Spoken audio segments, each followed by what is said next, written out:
which was earned by Second Lieutenant Arun Khetarpal. General Dogra commanded this regiment. Thereafter, he went on to command a brigade on the Western Front. He commanded 22 Infantry Division, which is part of a strike corps. He was part of the UN Observer Group to Angola. He was the Provost Master General of the Indian Army, and he was also Director General Resettlement. He has achieved all staff and operational appointments which are tenable to an officer of his caliber and stature. Well, friends, this is one side of the general's personality. Now, the general has another facet to his personality. He is a fitness freak and adventure enthusiast. He has cycled from Ladakh to Chandigarh. Hold your breath. At the age of 58, he took part in the Mr. Ironman competition in Austria. And this competition entails swimming 3.8 kilometers, running 42.2 kilometers, and cycling 180 kilometers, all in one go. And the general stood first in that competition, the only general in the world to have achieved that stature. He took part in Mr. Ironman again in 2019 in Germany. And this time he bettered his own record by nearly 41 minutes. And he finished the race 13 hours and 40 minutes. Again, declared Mr. Ironman. Friends, he is scheduled to take part in Ironman 3, which is to be held in New Zealand later in the year. For his efforts, he was awarded the Ati Vashisht Seva Medal by the President of India. Gentlemen, today we have invited him, and today he is going to speak on the power of perseverance. जो मांगोगे वो मिलेगा, जो मांगोगे वो मिलेगा, मान लो तो हार है और ठान लो तो पक्का जीत है. Gentlemen, this webinar is a special webinar because we have a senior general amongst us. I would request you to maintain the sanctity of the webinar. Please keep your mics on mute. He'll speak to you for about 40 minutes. Thereafter, we are going to have a question and answer session. And Harpreet Kalsi is going to be the moderator. So I request you to maintain the sanctity once again. Now I'll hand you over to General Vikram Dev Dogra for his presentation. Over to you, sir. Thank you so much, Major Kalsi. I hope I'm audible. Nice to see you. Yeah, absolutely. Nice to see you. So, yeah. Looking good as always. Firstly, I must thank you for the, the very detailed description about me.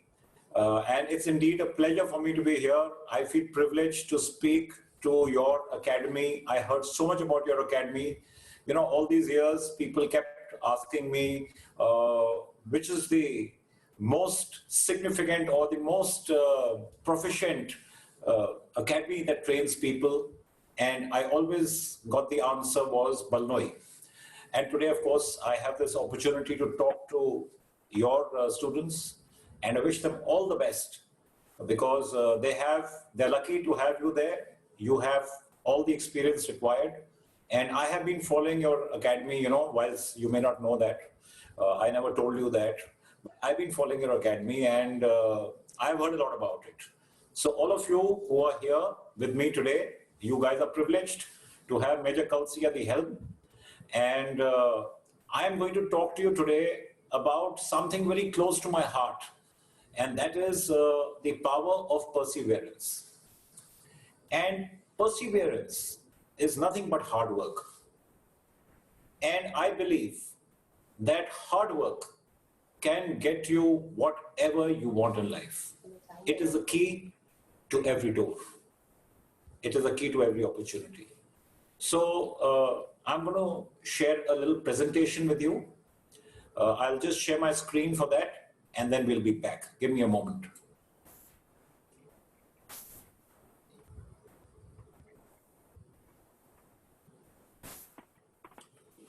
Yeah.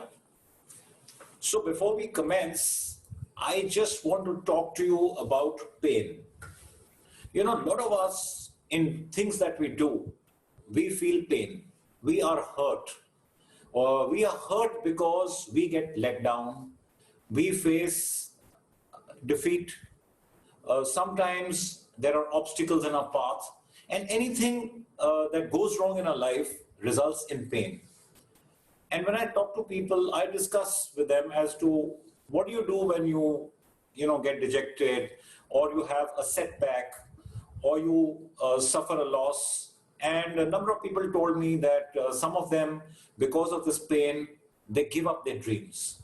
They give up on whatever they were attaining. A number of them also said that the pain is so much that they can't go on. But I want to tell you guys today that pain is your friend. That pain is your ally.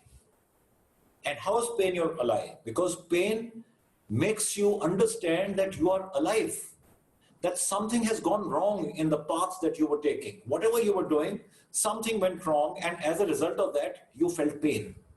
It's a warning. Take it as a warning.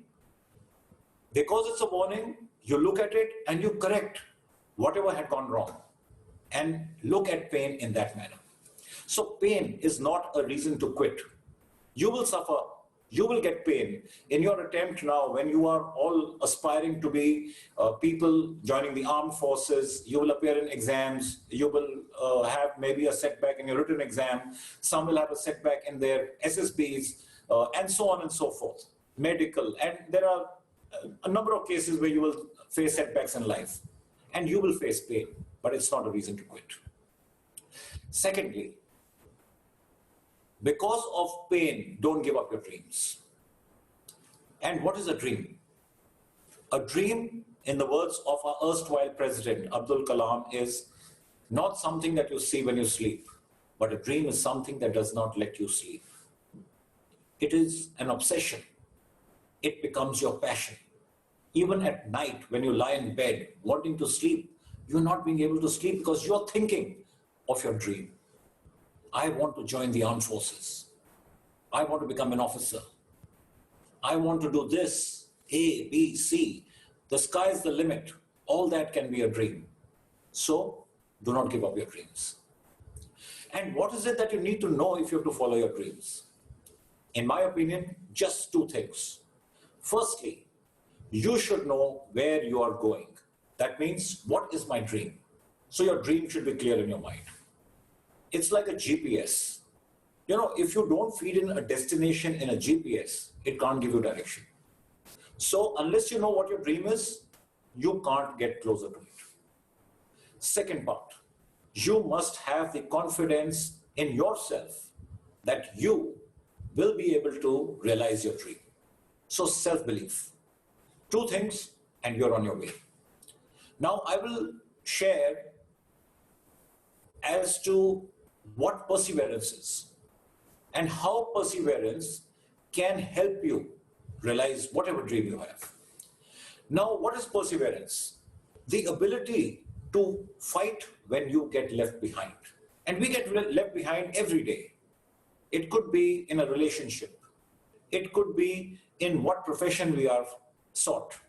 It could be just in a race. Could be anything. So every time you fall, the easiest thing to do is to quit.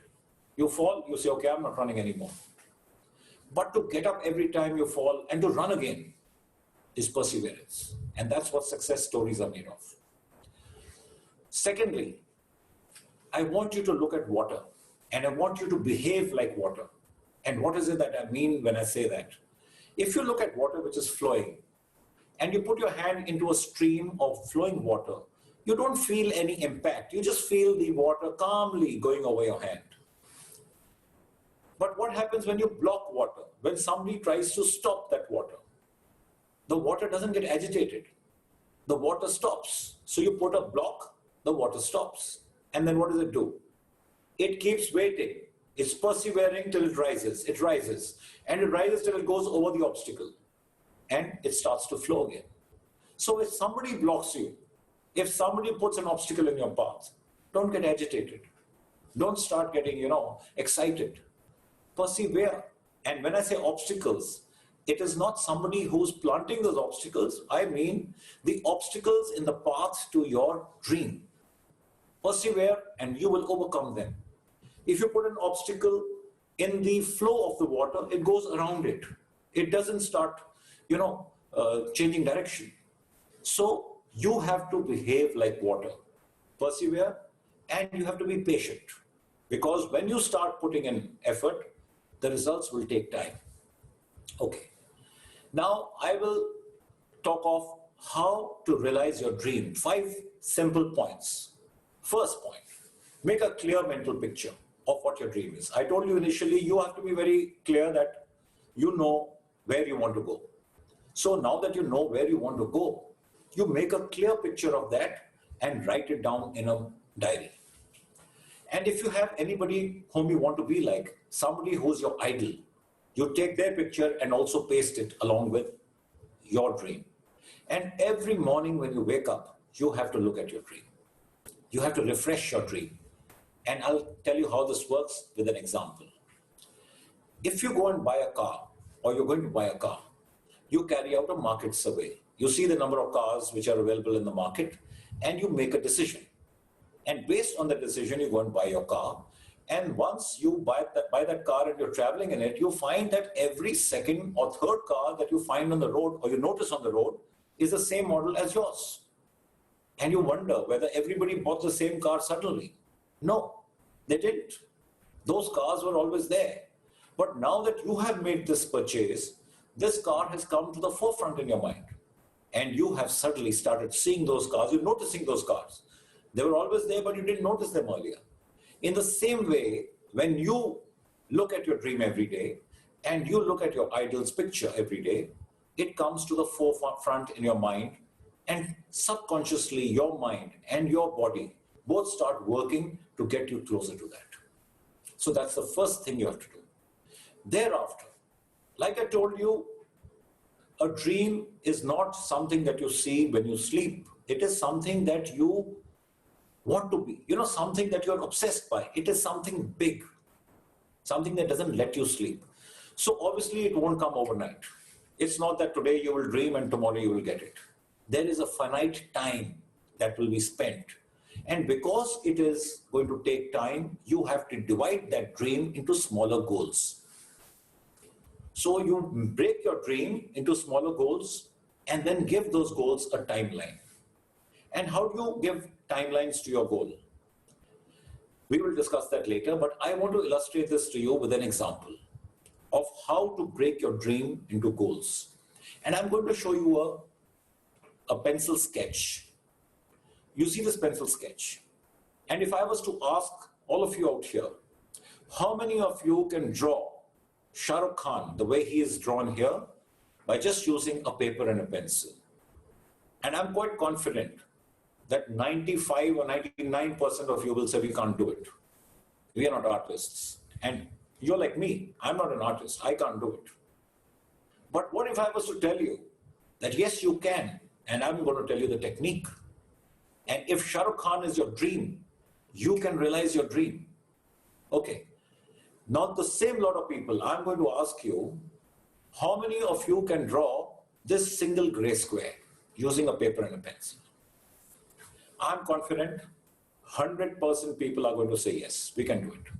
Even a guy like me can do it. So if you can draw one gray square, you can draw 5 gray squares, you can draw 10 gray squares, you can draw 40 gray squares. And you keep drawing gray square after gray square and you add it together. And when you add them together, at the end of adding all those gray squares, you get Shah Rukh Khan. So if Shah Rukh Khan is the dream that you had, and you take each gray square as the goal, I told you to subdivide your dream into smaller goals. So each gray square was your goal, and you give timelines to it that I will draw one gray square every day. Then as you go gray square after gray square and put them together, you get your dream. And that is the way you have to go about realizing your dream. Now, when you talk of timelines, these timelines have to be based upon your capability, about the amount of time that you can invest in following your dream. Okay, so it is not, these timelines are not based on anybody else. So don't start looking around. When you have a goal, you say, okay, I can spend maybe 4 hours a day, I can spend 6 hours a day, I can spend 10 hours a day. In your case, right now your goal is to become officers. You need to put in effort. How much time you can spend is known only to you. So based on that, how much time, energy, money you can invest into your dream, based on that, you make your timeline. And then you go ahead. Thereafter, next point, you need to exert positive pressure. Now, what is positive pressure?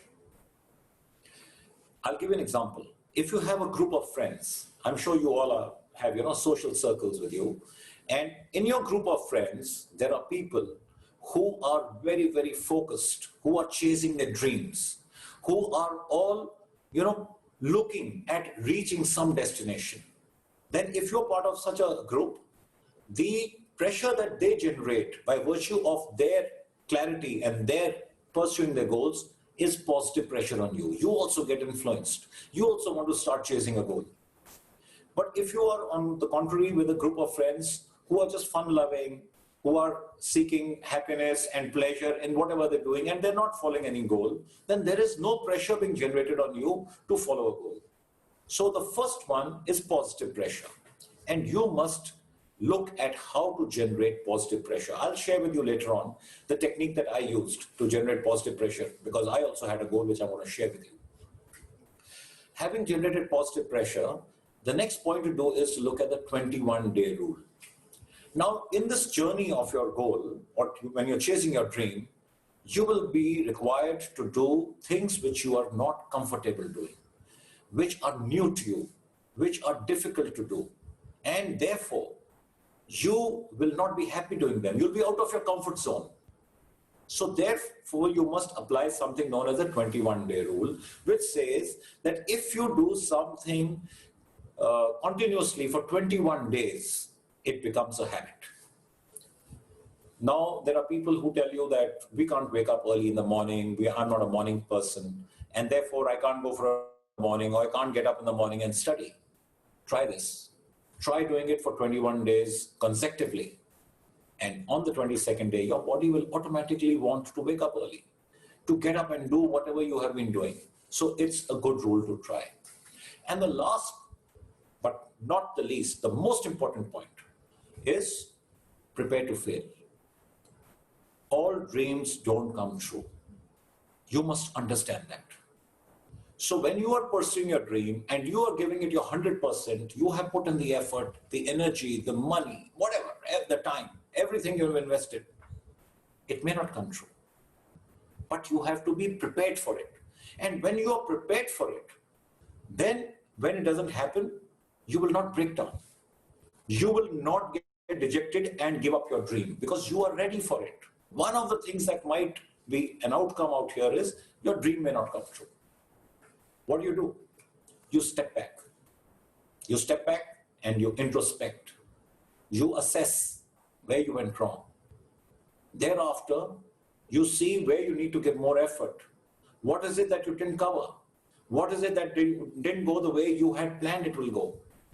Do that assessment, make a new plan, same goal, new plan, new direction, and you go for it. And you must, in this entire journey, remain positive, thank the Lord for everything that He's given you, And that positivity will generate a happiness, and that positive attitude will help you get closer.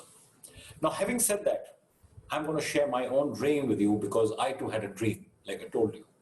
And my dream was to do the Ironman. In his introductions said that I did the Ironman at the age of 58. And yes, it is the most grueling one-day endurance event in the world. And it was my dream to do it. And it constitutes of swimming of 3.86 kilometers. That's how you start. And thereafter you do a cycling event of 180 kilometers, followed by a full marathon of 42 kilometers. And the swimming is not in a swimming pool, it's in the ocean or it's in a huge lake. And thereafter, when you do the cycling, it's over undulating terrain where you gain altitudes from 4,000 to 5,000 feet in this 180 kilometers. And when I was pursuing my dream, there were certain challenges that I faced. I'll share them with you. You will also face challenges when you follow your dream. They may not be same, but they'll be similar. But the point I'm trying to make is that challenges there will be, and you don't have to look at the problems. You have to find the answers to the problems. In my case, my biggest challenge, and it'll be the same in your case too, is the mental challenge. The first challenge is to convince yourself that you can do this, that you can realize your dream, whatever your dream may be. Right now, your dream may be to be an officer. Once you become an officer, you will have another dream. And then as you get and keep achieving your dream after dream, you will keep having new dreams coming up. So you have to be confident, and this is the most difficult part. And my problem was to convince myself that I can do the Ironman. Having done that, came the next problem, which was the physical challenge, to train. You saw the distances. I had never swum 3.8 kilometers in my life. I had never run a full marathon in my life. Yes, cycling I had done. But to do them all one after the other was a huge challenge, and I had to train. Having done that, the next thing was that I was working. I used to go to office like everybody does, spend 8 hours at work, 1 hour going, 1 hour coming. So about 10 hours out of your 24 hours go away in your work, leaving you with 14 hours. And in those 14 hours, you have to carve out time to pursue your dream. You may be in a similar situation. Some of you may be students, some may be working. And whilst whatever work you're doing or generating money or whatever you're doing, which is keeping you busy, you have to carve out from the rest of the time to pursue your dream. In my case, because it was a physical event, I was faced with a problem of the sun. I live in Delhi. Temperatures in summer touch 44 degrees centigrade. And my event was on the 1st of July. So the 3 months preceding the event, that is April, May, and June, you know what the temperatures like out here. So there's the heat, there's the pollution, there's traffic. I have to cycle on the roads. You can't do 180 kilometers, in places where there's no traffic, because you are touching speeds of 30, 40 kilometers an hour on your cycle. So it's obviously on a road. So you have traffic, and there is no equipment which is made in India. Everything that you need is imported. So you buy it either online or you pick up whatever is available. And the last but not the least challenge is your family and your social life. When you start devoting your time towards your dream and you are carving out time from whatever is balanced with you, something has to be sacrificed. And that sacrifice comes in these two aspects of family and social life. I'll talk more about it. Now, before we go ahead with the takeaways, I want to show you a small video of the event to give you an idea of what the Ironman is. And thereafter, we'll talk of the takeaways.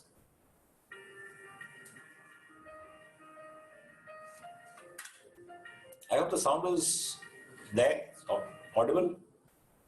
Yes, Sorry. sir. Yes, sir, audible. Okay.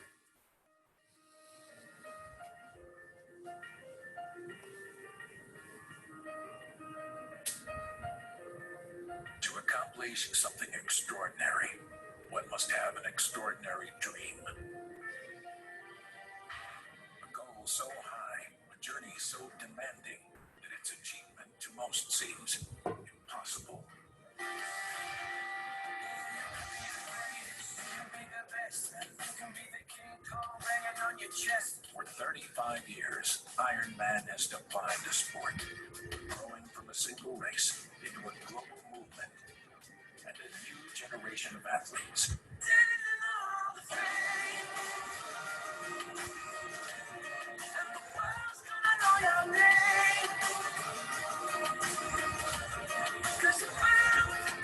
In 25 countries with over 200 events, Iron Man inspires us to reimagine our limits, to set our sights higher, to go farther than we ever have before.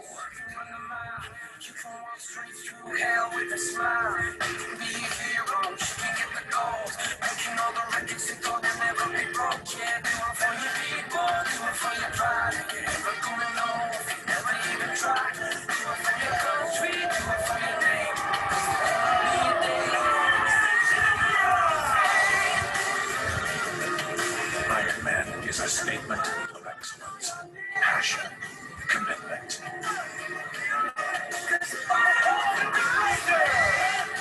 It is a test of physical toughness and mental strength. Iron Man is about persevering, enduring, and being a part of something larger than ourselves. It shows the heights that can be achieved when we push beyond our boundaries and go the distance to earn the title, Iron Man. And what you're going to see now is the race on 1st July. This is the warming up area in the huge lake. 2,850 athletes from 16 countries, 60 countries starting together. You are doing a 3.8 kilometers of swim. Finishes, you get on your cycle and you start your 180 kilometer cycling ride through the undulating, you can see the hills of Austria in a place called Klagenfurt. These are actual shots of race day. You know, downhill touching speeds of 70 kilometers an hour. And you finish your cycling ride and you change and you're off for your marathon, 42 kilometers. That's my wife giving me a high five, family support. And you've been on the move by now for about 9 hours. And that's the finish.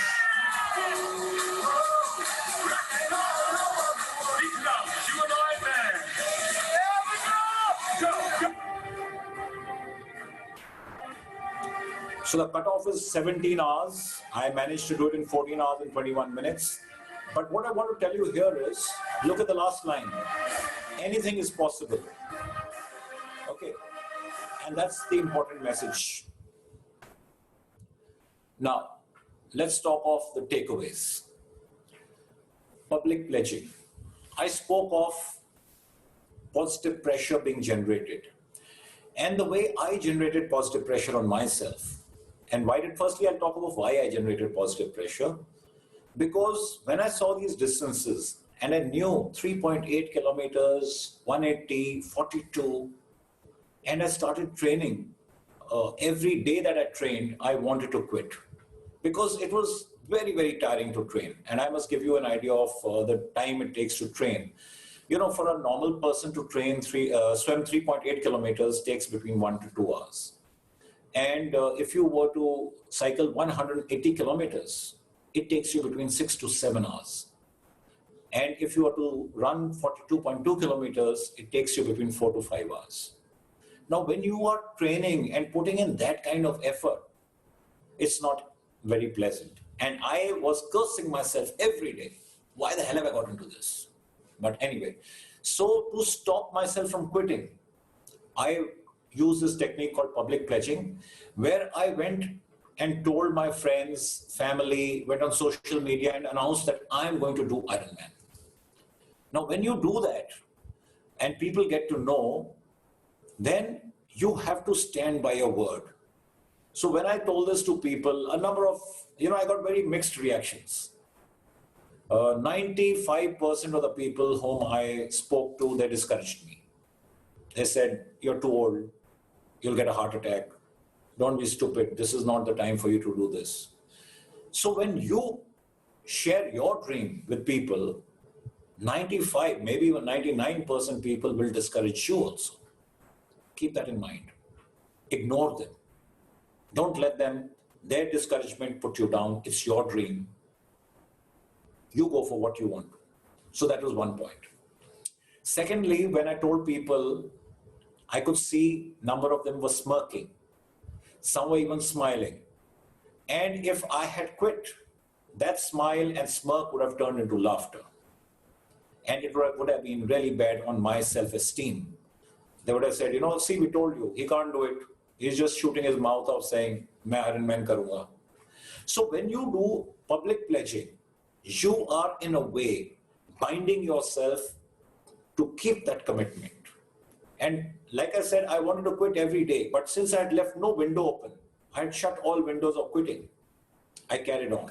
And on race day, I told my wife that all those people who know that I'm doing the Ironman will be tracking me, because you can track the athlete. There are these apps where you know exactly when the athlete has started, how far he's gone. There's a chip on your leg and you're wired to a GPS, and your statistics of performance are coming up live.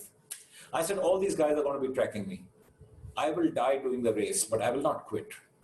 So that is the kind of incentive you can generate by public pledging. So try it when you are in a situation like the one I've narrated. Second, if you want to do anything big in life, you have to come out of your comfort zone. Your comfort zone is what you follow on a daily basis, the routine you have. In my case, it was, I was going to work, office, coming back 5 days a week. In the evening, you're with your family, you may be watching the television, you have your dinner, socialize, either meeting people, friends, or you're on social media, and thereafter, day after day, maybe go and play a game. So that's your comfort zone. That was my comfort zone.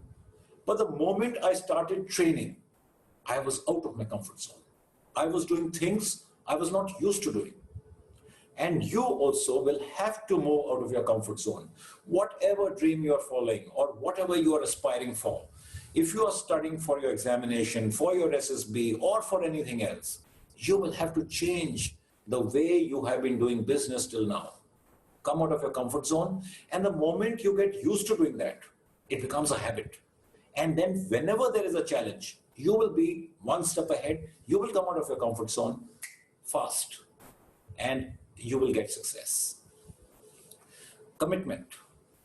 Once you have decided, this is my dream, and that I want to go for it, then you have to commit yourself. There is nothing lukewarm. That maybe, maybe not. 100% commitment, and commitment means in terms of time, energy, money, whatever it takes. Perseverance. I spoke to you about perseverance, and I spoke to you about water in the beginning. The two key factors are perseverance and patience, and these two are going to be the turning points between success and failure.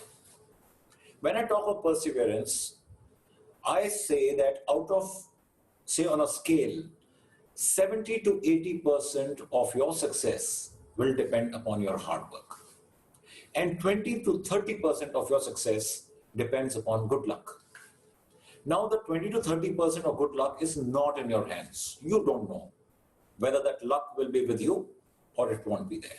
But what you know is that that 70 to 80% of hard work is yours. And therefore, I keep saying perseverance is the key. Patience, like I said, results don't come overnight. You will start preparing, you will start training. It won't happen that results, you will see the change happening in you. The change will take time. If you can't solve certain things, if you can't solve certain papers, or you are not being able to make a breakthrough in whatever you are following, and you have been trying and trying, keep reminding yourself that it takes time and it will happen. If you try, it will happen. Time management. I told you I was working.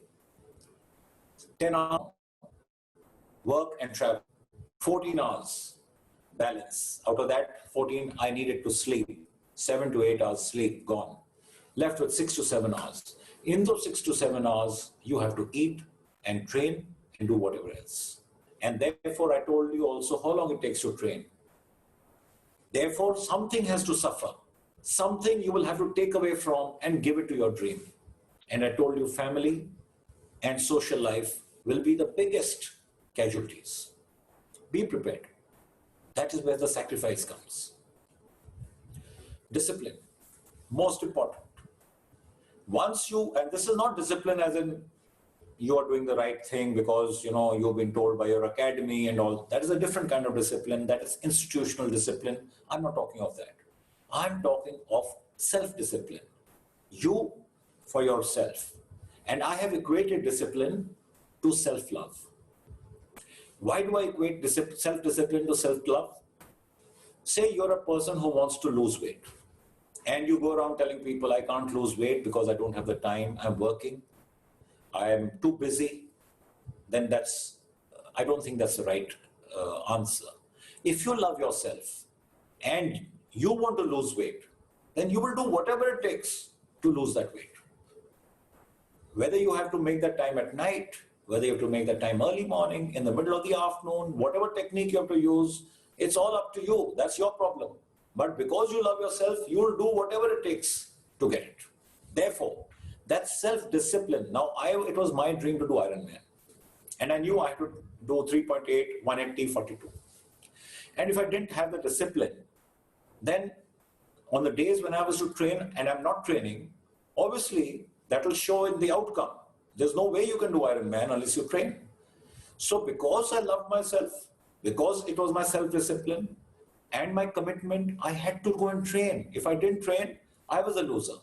And that's why I want to tell you that discipline is equal to self-love. Now, I spoke of public pledging or positive pressure to prevent you from quitting. But there will be times when you are low on your morale, your own morale is going down. Because in my case, I trained for 18 months. And to keep yourself motivated for 18 months is not easy. Whilst I had made sure there's no window left to escape, I still needed motivation from within. So I used to use this technique called visualization. You start visualizing your success.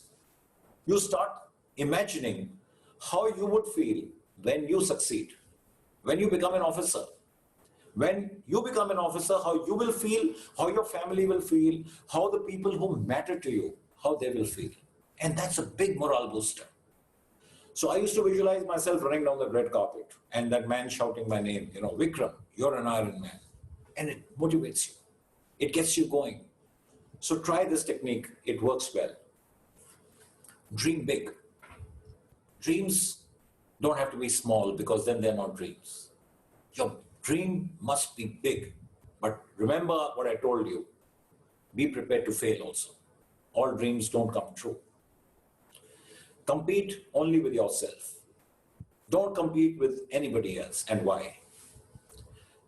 When I told you about making goals out of your dream, smaller goals with timelines, then you are making the timeline based on your capability. If you, having made your timeline, start competing with your friend who is following a similar goal, maybe following a different timeline, because his conditions are different. He may already be at a threshold ahead of you. He may be able to spend more time. He may be smarter than you. You can't compete with him because you will mess up your own training, your own preparation. I have seen people taking Ironman and getting heart attacks and dying in the swim because they didn't follow their own timeline. They started competing with the people who are much faster. And then when you do that, you upset your timeline and you upset your entire rhythm. And these guys, 2 people, I saw them die because they didn't compete with themselves. They're competing with others. So only with yourself. Self-belief. Most important in the beginning, 2 things I told you, confidence and where you want to go. This is the same thing, self-belief. Must remain confident that it will happen. Don't lose faith in yourself. Because if you lose faith in yourself, nobody else will have faith in you. And the last point, age is only a number. You are never too late or never too early to do anything that you want to do. So have the faith, have the confidence, make up your mind what your dream is. Having made up your mind, divide it into goals and commit. Commit yourself. And the 2 keys are patience and perseverance. If you follow these steps, I can assure you that if you don't that even if you don't realize your dream, you will get very close to your dream. But remember my words, you must always be prepared to fail. With that, I have come to the end of my talk. If you have any questions, I'll try and take them on. I will stop sharing my screen so that we can get into the question session now. Okay.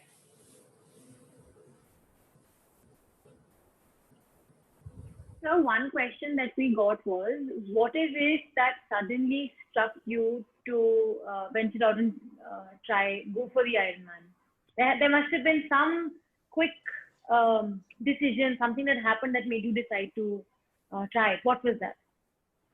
Well, when you have spent 37 years in the army and you have understood and have done, like they say, been there, done it all, the challenges that you start experiencing in your life come to a naught. They're almost next to none. So when you go to work, there are no challenges. You have been through every situation. You know exactly how to react to whatever is being thrown at you. So I had no challenges at work. I had no challenges at home. My children had decided what they wanted to do. We were well settled. And I found that I was in a situation in my life where the challenges were next to zero. And I was moving, but I didn't know where I was going. I was losing focus in my life.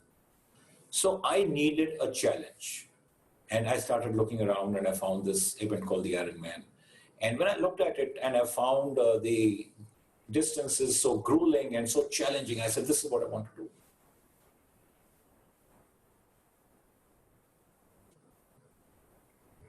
Sir, one very interesting question that is actually, everybody keeps sending it, and I think it's because a lot of people have spent time on your Instagram. How have you managed to stay active during this lockdown? Well, I have taken this lockdown as a godsend opportunity. I think it is. This is a time when you can invest in yourself. When there is no lockdown, you're busy with doing stuff which are routine. But here, because you're restricted in where you can go, what all you can do, I took this time to invest in myself. And because I couldn't go running, I couldn't go cycling, I couldn't go swimming, all the swimming pools are shut, I started doing something called the plank. Now, plank is, you have to hold the plank. And I started with a plank of about 3 to 4 minutes. And I am right now at 38 minutes of plank. And I'm hoping to go to at least 65 minutes, which is the record of the Parachute Regimental Center. It's the current record, which is on a board out there. So 65 minutes is what my aim is. I want to break that record. So I'm using the lockdown and stuff like this. And also to talk to people, from Balnoi Academy. I wouldn't have got this opportunity if the lockdown wasn't there. So that you could take out time for us today. One more question that has come away from Vikas is, how do you handle the fear of failure? Well, fear is always of the unknown. Whether it is failure or whatever, if you are not aware that it can happen, if you're not prepared for it, then there is fear. The moment you know what you are getting into, the fear reduces. Whilst I understand fear is never next to zero, but maybe from 90% of fear, it might come down to 40% because you are aware that, yes, I might fail. That's the only way to be able to fight the fear of failure. Be prepared for it.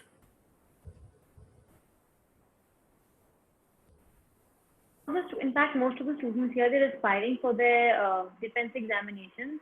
So is there anything that you can tell them, any tips that you can tell them with respect to time management? That's the question that has come here. Time management and how to stay motivated during this time, because we all are appearing for exams now. I just spoke so much about time management. You need to make time. So I'll tell you how I made my time, and maybe it might help other people out here who are also finding they are short of time. Like I said, I was working. I would come back from office. I was posted in Delhi, and in Delhi you work till 5:30 in the evening. I would get back home by about 6:15, 6:30, change, and then go for a run from 7 at night to 10 o'clock. I would do this thrice a week on the 5 working days. 3 working days evening, 7 to 10, I would run. The other 2 working days evenings, I would swim same time. And like I told you, the cycling part takes 6 to 7 hours. There's no way you can do it on a working day. So I would do it on a Saturday night.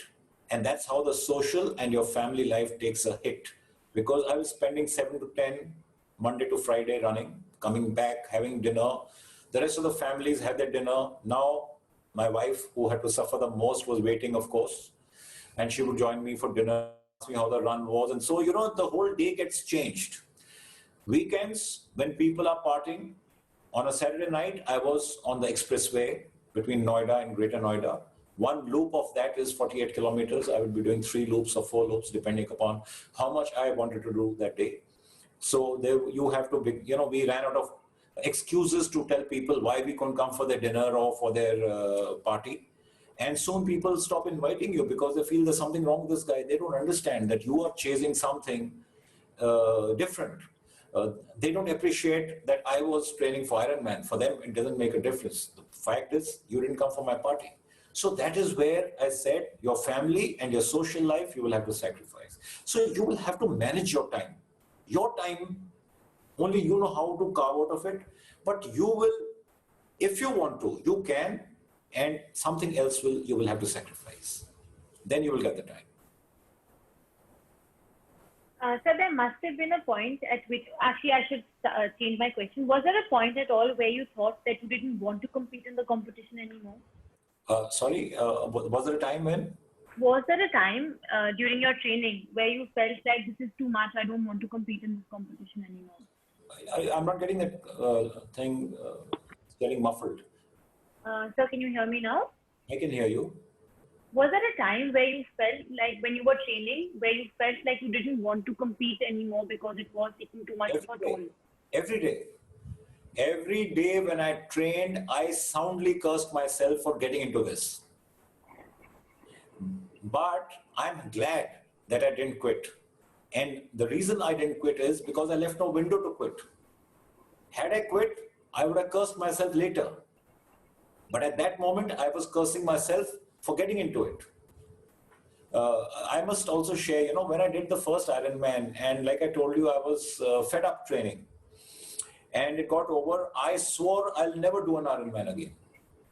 But 3 months down the line, I was in the same condition which I told you. I didn't have focus in my life. I didn't know where the hell I was going.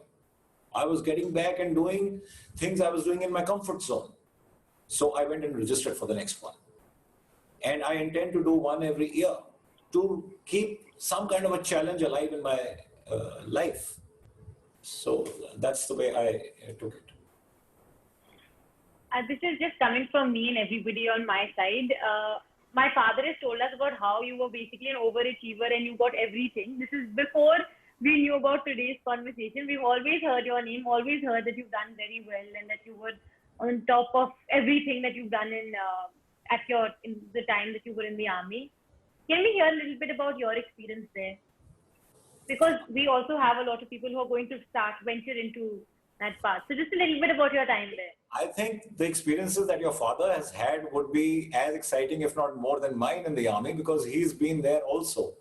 But just for everybody else, I think the army offers you an opportunity to follow the kind of life that you must have been told about, but you will get to only see that when you join there. It has its good points and it has its bad points, and I would feel you should know both of them. You should know the positives and the negatives. There is no job in the world which has only positives. Now, positives, I'm sure you all know. The negatives I'll talk to you about.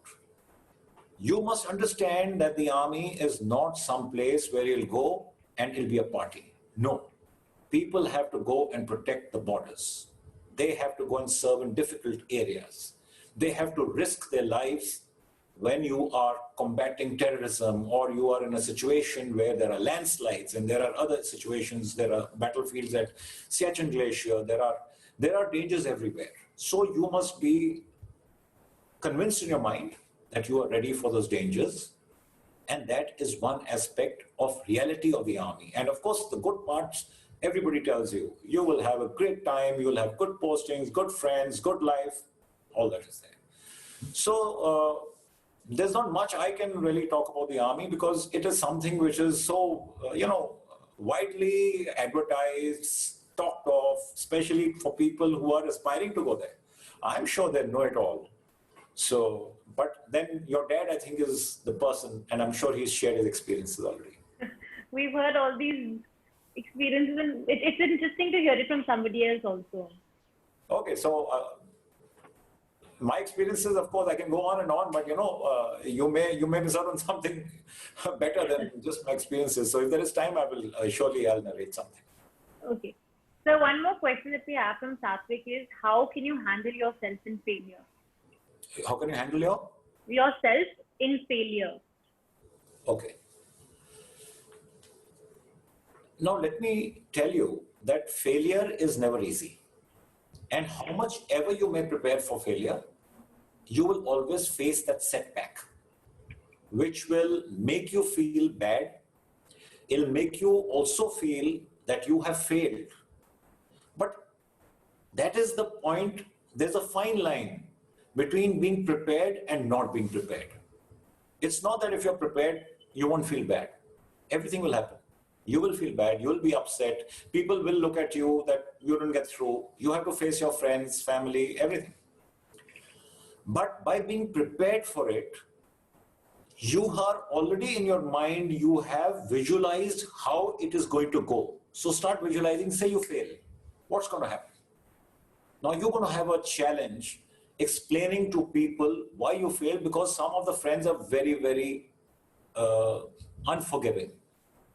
They will, taunt you that you said, I'm going to do this, I'm going to pass this, that. But they'll say, hua nahi. So in your mind, you go through all that. You prepare how you will deal with them, and you will find when you prepare for it 2, 3 times, 4 times, the pain that will come to you when it actually, if it happens, I'm not saying it will happen, I'm sure all of you will get through, but when it happens, that pain will be slightly less, because you have war gamed it in your mind. Like we say in the army, you war gamed it. Also, you have to look at how you're going to recover. There's a setback, and you have to recover. You can't let that setback affect your self-esteem, your confidence. There will be loss of both. You will start feeling low, and you will start feeling, I'm a failure. Why the hell didn't I get through? He got through. That guy also got through. मेरे से नहीं हुआ. And you start thinking, मेरे में कोई कमी है. But you must understand, it is not a kami. I told you 20 to 30% of it is luck. You were plain unlucky. You tried, 70 to 80% hard work was there, but that luck didn't support you. That is why I say, you must understand these things which I'm saying, then step back and think of it seriously that, yeah, luck is there. I can't, the only question you may not have known came. And the thousands of questions you had prepared didn't come. That's bad luck. So you can't fight luck. Or they say destiny. But destiny you can make. So you step back. And like I said in the talk, you assess what went wrong. Give it your next shot. And you must also understand that every shot that you take, you're already higher in the threshold from where you started. You had reached somewhere. It was not good enough, but now you are not starting from down below. You are starting from where you had finished last time, and ahead, and it will happen. So I feel that is the only way to look at failure, because failure is bad. Failure is painful, but I don't see any other way to do it. So one more question that we're getting, and which will lead into what you just said. How important is it to have a plan B? Well, plan B is always has to be there. Nothing works the way, you want it to go. Like in the army also, they say, you may have made plans and plans and plans, and the first shot which is fired, all plans change. Now here, there are no shots being fired, but things can go wrong. You may not have luck with you. And like I said, it's beyond your control. So there has to be a plan B. Plan B should kick in when you find that your dream is now unachievable. You have tried, you have given it adequate amount of attempts and tries, but there is a limit, and that limit only you know. I can't tell you when that limit will come. For example, if I had done the Ironman and I had not been able to qualify, I may have done it again and not qualified. And would I have gone again? I can't say.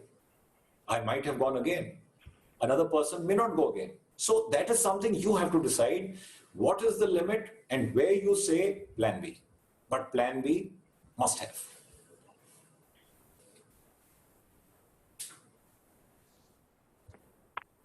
You never fail. You either win or learn. How far do you think this is true? Sorry, just please repeat that. You never fail. You either win or learn. How far do you think this is true?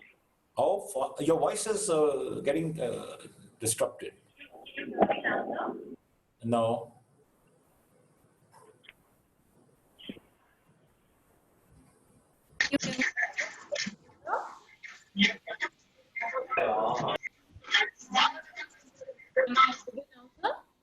Now it's coming very scrambled.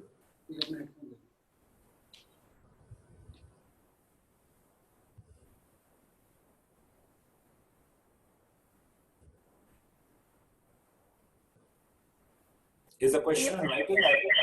Can you hear me now? Oh, I can hear you. You never fail. You either win or learn. How far do you think this is true?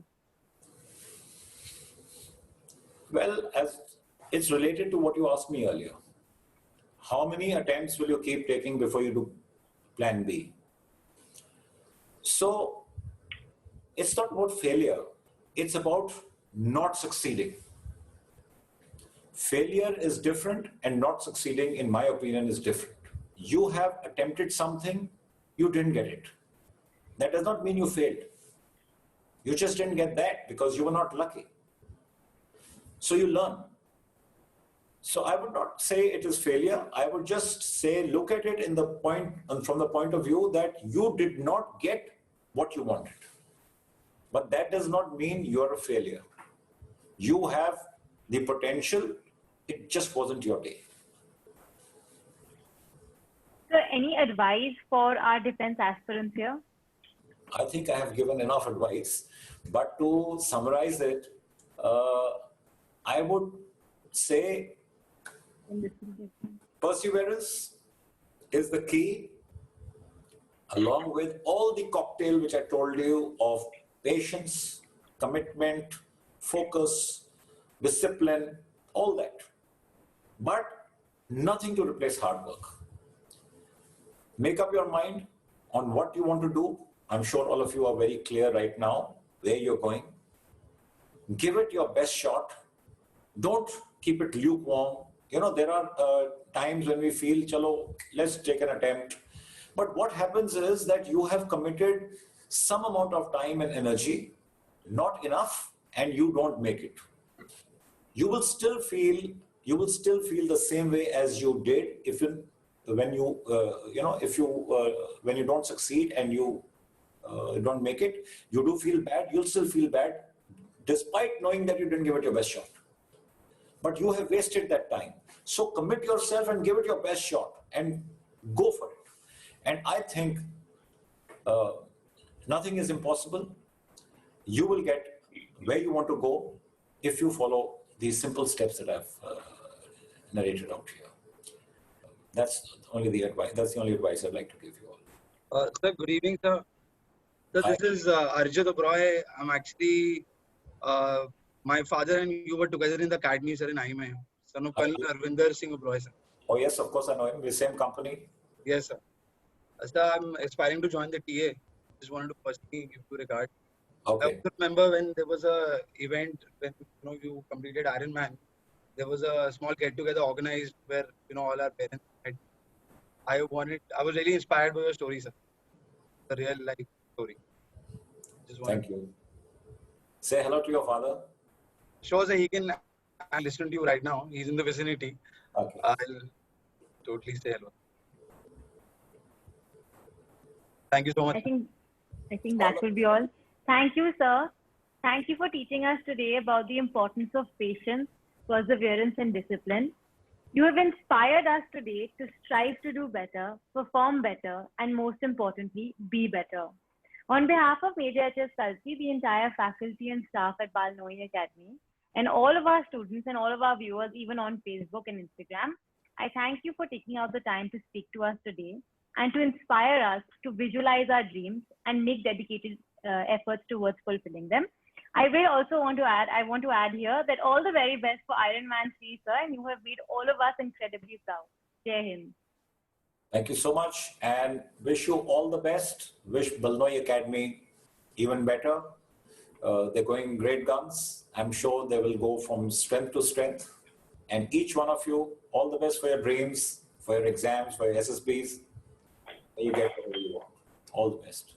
Thank you so much, sir. Thank you. Thank you so much, sir. Thank you so much, sir. Thank Good you, night. sir. Thank you, sir. Thank you, sir. Thank you, sir. Jain, sir. Thank you so much, sir. Jain, sir. Jain, sir. Jain, sir. Thank you, sir.